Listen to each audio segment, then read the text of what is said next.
Manpada police Thane हद्दीमध्ये काल बैलाच्या झुंजी झाल्याची माहिती आम्हाला मिळाली। त्या संदर्भात आम्ही आज अधिक चौकशी केली असता सोनारपाडा येथे सकाळी 7 ते 8च्या दरम्यान रोशन दळवी, गणेश साळवी आणि बारक्या मडवी या तिघांनी 2 बैलांच्या झुंजी घडून आणल्याचे निष्पन्न झाले। त्यामुळे मानपाडा पोलीस ठाण्याने त्यांच्याविरुद्ध गुन्हा दाखल केलेला आहे आणि या प्रकारामध्ये अजून कोण सामील आहे का याची चौकशी अधिक पोलीस करीत आहे।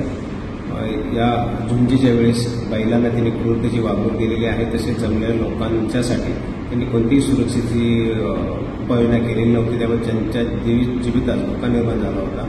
तर ह्या सर्वांचाच विचार करून त्यांच्यावर गुन्हा दाखल केलेला आहे। अधिक तपास चालू आहे।